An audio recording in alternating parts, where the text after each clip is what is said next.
Singing by Dharmender Nirmalia. DJ Rakesh Butaha. DJ Rakesh Butaha. DJ Rakesh Butaha. DJ Rakesh Butaha. DJ Music by Sanjay Samrat. Ma Gayatri Recording Studio.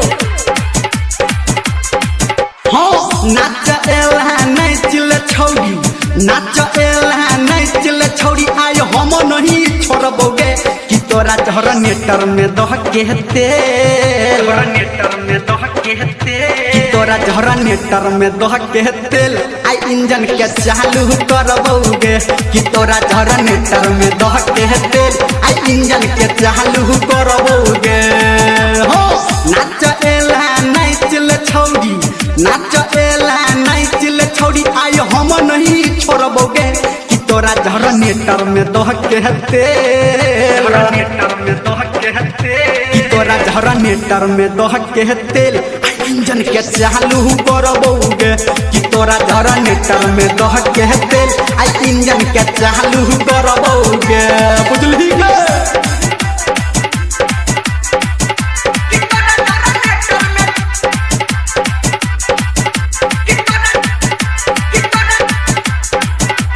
Music by Sanjay Samrat. Presented by Savaria Music. हाँ तोरा जक्का हम ने देखलौं आज तक नचनिया के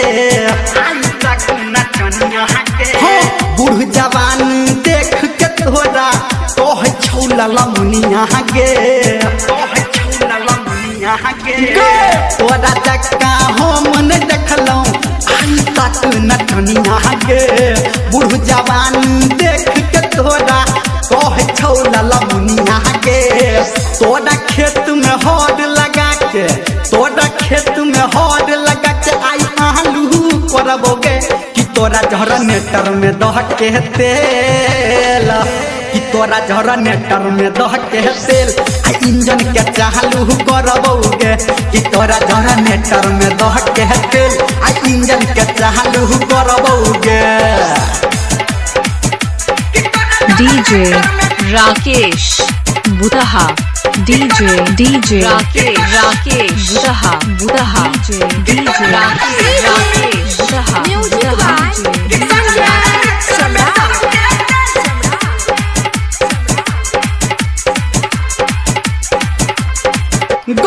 बलिया छपरा और सिवान में बुक तो हद साटा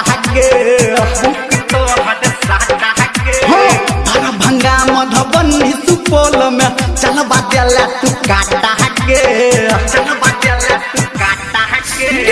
बलिया छपरा और सिवान में बुक तो हद साटा भंगा मधुबनी सुपौल में चलबा देला तू काटा धर्मेंद्र निरमलिया कहो डीजे संजय गौतम कहो आई बहलू भरबोगे कि तोरा जहर नेटर में दह के तेल कि तोरा जहर नेटर में दह के तेल आई इंजन के चालू करबोगे कि तोरा जहर नेटर में दह के तेल आई इंजन के चालू करबोगे